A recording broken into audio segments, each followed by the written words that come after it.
Hello friends, मैं रामराज गुजर। I hope आप सभी ठीक होंगे। यार ठीक तो क्या होंगे, यहाँ पे यार इतना गुस्सा अंदर है, वो भरा हुआ है कि आप लोगों को पूछो मत हो कि यार क्या हो रहा है, ये हो क्या रहा है, ये समझ में नहीं आ रहा कि ये ऐसा नॉर्मलाइजेशन ये लोग ऐसा करेंगे, ऐसा ये चीजें करेंगे। तो इस चीज को लेकर मैं फिर आप सभी के सामने वीडियो लेकर हाजिर हो रहा हूँ कि आप सभी को 7 तारीख को 7 अप्रैल को है, सोमवार के दिन 11 बजे जरूर से जरूर है वो बोर्ड के कार्यालय में पहुंचना है। बोर्ड के परिसर में आपको पहुंचना है।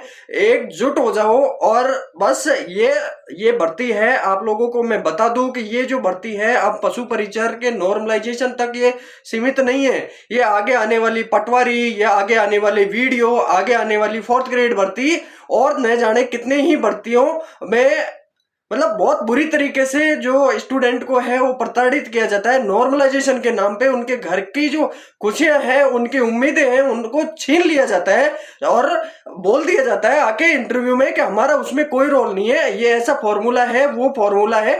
यदि आपका ये फॉर्मूला है तो फिर इस फॉर्मूले को आप चेंज कर दीजिए, या फिर बोर्ड को हर परीक्षा में एक ही शिफ्ट में एक ही बार में परीक्षा करवा लेनी चाहिए। तो हर बच्चा जो कि उम्मीद लगाए बैठा है, और हर बच्चा आपने कल परसों के इंटरव्यू में बोला कि हम हैं वो एक योग्य विद्यार्थी को लेना चाहते हैं। ये आपने बोला कि हम सिलेबस तो चेंज कर रहे हैं, जीके में बढ़ा रहे हैं हम 4th ग्रेड में, लेकिन आलोक राज जी ने ये बोला गया, आलोक राज जी के द्वारा बोला गया कि हम 4th ग्रेड में सिलेबस तो बढ़ा रहे हैं लेकिन कुछ सिलेबस हटाएंगे नहीं। जैसे हो गया इंग्लिश, हो गया इंग्लिश तो हम देंगे भाई, इंग्लिश के तो 15 क्वेश्चन देके ही रहेंगे क्योंकि हमको योग्य विद्यार्थी चाहिए। अब मुझे यह समझ में नहीं आ रहा कि छठे शिफ्ट में पशु परिचर में 110 या 90 प्लस बच्चों का सिलेक्शन हो रहा है, तो वो कौन से योग्य बच्चे हैं यार जो फर्स्ट शिफ्ट और 4th शिफ्ट में 135 वाला बंदा नहीं हो रहा है। तो ये कहाँ के योग्य बंदे को आप ले रहे हो? इससे बढ़िया तो है ये नॉर्मलाइजेशन की जो प्रक्रिया आप कर रहे हैं, उससे बढ़िया तो आप है वो उस बेसिस पे निकाल दीजिए कि लॉटरी बेसिस पे ही भर्ती निकाल दीजिए। तो कम से कम कोई बच्चा अभी कल इंटरव्यू में बोला कि वो उनकी किस्मत है। अरे यार क्या की किस्मत है? आप लोगों ने डिसाइड किया है, इस वजह से उनकी किस्मत खराब हुई है। नहीं तो हर बच्चा, हर राजस्थान का युवा बेरोजगार जो आज भटक रहा है, वो जेआरए में देख लो, एलडीसी में है, वो टाइपिंग में आप लोगों पे नहीं संभल पाया, गड़बड़ी कर दी, और खुद के जो लोग थे उनको अच्छे अच्छे कंप्यूटर्स वगैरह दे दे के उनको जॉब में ला रहे हो आप लोग। ये जेआरए में 23 क्वेश्चन डिलीट करके आप लोग अपने जो जानकार लोग हैं उनको आगे लेके आ रहे हो, और उसी तरीके से 4th ग्रेड में ये काम आप करने जा रहे हो। जैसे संतोष विश्नोई सर हैं जो कि राजस्थान के युवा और बेरोजगारों के लिए हमेशा खड़े रहते हैं, उन्होंने भी अभी बोला कि यार उनका एक शिफ्ट में पेपर होगा जो कि बाहरी राज्यों का है, और वो उनका ओवरऑल एवरेज कम आएगा। और ये सभी को पता है कि उस शिफ्ट में, जिस शिफ्ट में वो बच्चे बैठेंगे बाहरी राज्यों का, तो उनका तो सभी को पता है कि यार उनका तो ओवरऑल जो रैंक है वो डाउन जाएगी यार। अब उनको नॉर्मलाइजेशन में फायदा दिया जाएगा फिर। तो आप लोग ये ना समझे कि सिर्फ पशु परिचर के बच्चे आए, बच्चे आने चाहिए राजस्थान से। तमाम जो युवा बेरोजगार साथी हैं हमारे, वो आने चाहिए, क्योंकि ये अब इसी पशु परिचर से संबंधित नहीं है। मैं आज से 4 साल पहले पटवारी में यदि नॉर्मलाइजेशन नहीं होता तो आज मैं पशु परिचर की तैयारी नहीं कर रहा होता, क्योंकि मेरा 4th शिफ्ट में नंबर था पटवारी में, जिसमें 20-20 नंबर काटे गए। और अब फिर भी मैं फर्स्ट शिफ्ट में हूं और पशु परिचर में हूं, मैं खुद हूं, और मेरे अभी भी 15 नंबर काटे गए हैं। और ये क्यों बेरोजगारों के साथ ऐसे ही होता आ रहा है, ऐसे होता आ रहा है, और कब तक होगा यार? ये आगे भी ऐसे ही चलेगा, पटवारी में ऐसे चलेगा, वीडियो में चलेगा, और फिर अन्य भर्तियों में भी 4th ग्रेड जो कि इतनी भर्ती है, बड़ी भर्ती है, जो कि मतलब सरकार एक हल्ला मचा रखा है कि 4th ग्रेड हमने 52,000 53,000 भर्तियां निकाल दी। क्या कर रहे हो यार तुम? क्या कर रहे हो? ये ऐसे भर्तियां निकालते हैं कि यार जोराराम जी कुमावत साहब, आपने ट्वीट तो कर दिया कि बहुत सफलतापूर्वक भर्ती हुई, लेकिन इस चीज को आप लोग संज्ञान में लें कि यार इतनी जो भर्ती हुई है ये किस तरीके से इसमें नॉर्मलाइजेशन किया गया है भाई। जो बंदा 110 पे है वो 136 पे जा रहा है, और जो 136 पे है उसका सिलेक्शन ही नहीं हो रहा। ये किस तरीके से निकाला है यार? और फिर आके बोल देते हैं इंटरव्यू में कि ये तो उनकी किस्मत है। यार क्या किस्मत है? ये बोर्ड के आपकी किस्मत में थी, आप वो बोर्ड के अध्यक्ष बनोगे। ये आप बहुत गलत कर रहे हो यार, ये बेरोजगारों के साथ, इनकी बहुत बुरी बद्दुआ आप लोगों को लगेगी।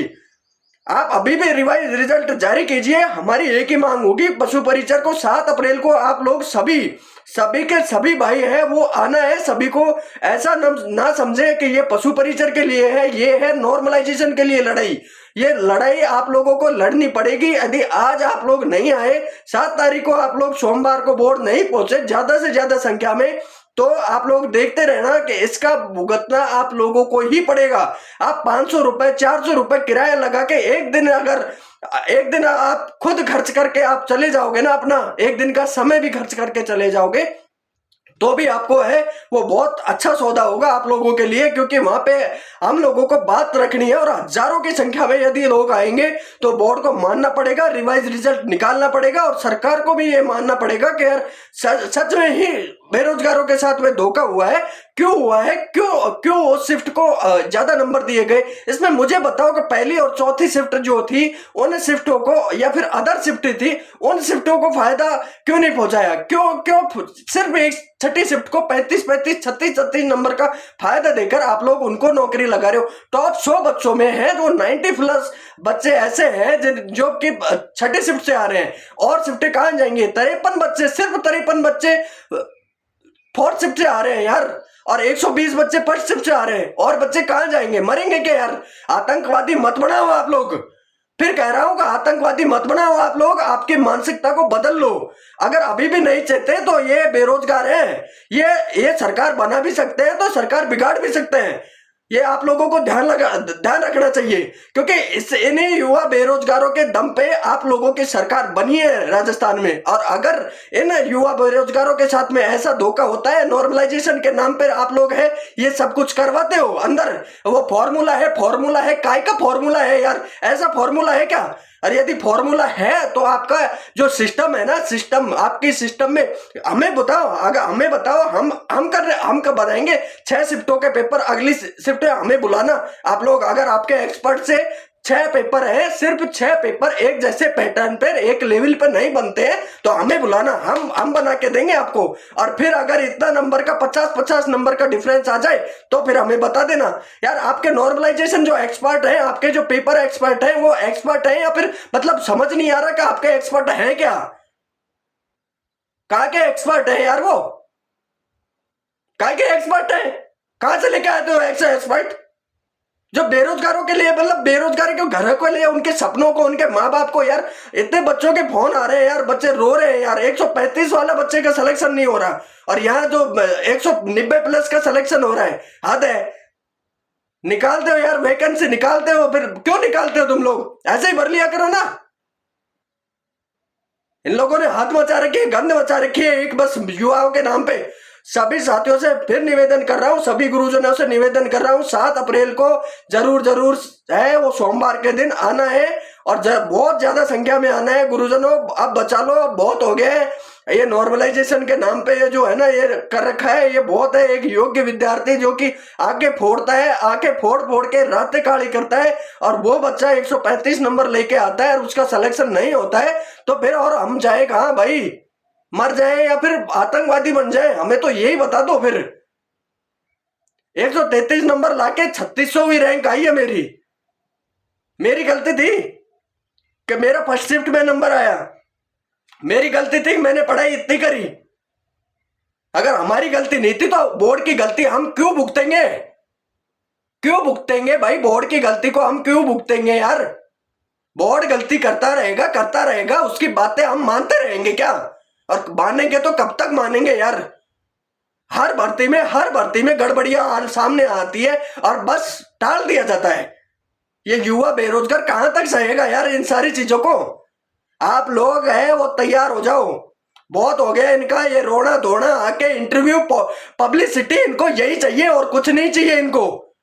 और कुछ चैनल्स हैं उनके यार, आप लोग बेरोजगारों के क्वेश्चन पूछने के लिए बैठे हुए हो, उनको क्वेश्चन पूछो ना कि 136 वाला 135 वाला बंदे का सिलेक्शन नहीं हो रहा है और 190 एक बच्चा 80 प्लस वाला सिलेक्शन लेके जा रहा है, तो कहां तक जाया जाए आपका ये फॉर्मूला? इस फॉर्मूला को रखे आग लगा दो। आप लोग समझ लेना, हमारी वजह से आप लोग हो, ये बोर्ड हमारी वजह से है, ये समझ लेना। आप लोग कान खोल के सुन लेना। ऐसे अत्याचार नहीं चलेगा ये, और ना ही हम सहेंगे। अब बहुत सह लिया। 5 साल पहले 2021 में पटवारी भर्ती हुई थी, उसमें निकाल दिया बाहर। अब पशु परिचर हुई है, उसमें इतने मेहनत करके नंबर लेके आए 5 साल बाद, फिर भी उसमें से है वो, मतलब 36वां रैंक पे डाला है। हद हो गई यार। कहां तक करेंगे? आगे भी ऐसे ही करेंगे, पटवारी में भी ऐसे ही करेंगे। हमारी किस्मत होगी तो लग जाएंगे। तो इससे बढ़िया है कि किस्मत पे ही डिपेंड हो जाए फिर हम। सभी साथियों से निवेदन है कि ज्यादा से ज्यादा संख्या में आए भाई, निकल के आए। यदि आप नहीं आ सकते तो आप तैयारी छोड़ दीजिए, अपने हाथ छोड़ दीजिए। मैं सभी माता पिताओं से भी बात कर रहा हूं कि आप भी ज्यादा से ज्यादा संख्या में पधारें। जिन भी भाइयों के अच्छे नंबर थे उनके माता पिता गार्जियंस भी पधारें, क्योंकि अगर आप लोग आओगे तो आप लोगों की बात अच्छे से सुनी जाएगी।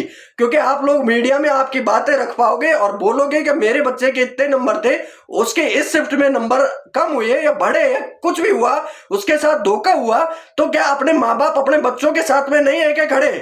तो 7 तारीख को सोमवार को जितने भी माता पिता सब आए, गार्जियन आए, और माता पिता चाचा अंकल जो भी भाई बहन जो भी है ना, वो सबसे ज्यादा आके पहुंचे और बात करें कि ये कहां तक चलेगा ये चीज। ये रिवाइज रिजल्ट होना चाहिए। नहीं होगा तो फिर आंदोलन खड़ा होगा और देख लेना क्या होता है वो। बहुत सही है यार, कहां तक सहेंगे हम लोग?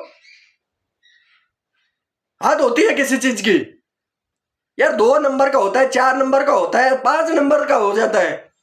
एक शिफ्ट में 25 से 35 बढ़ा रहे हो, दूसरी शिफ्ट में 10 से 15 कम कर रहे हो, तो तुम्हारे उन एक्सपर्ट है ना, उनको आग लगा दो सालों को।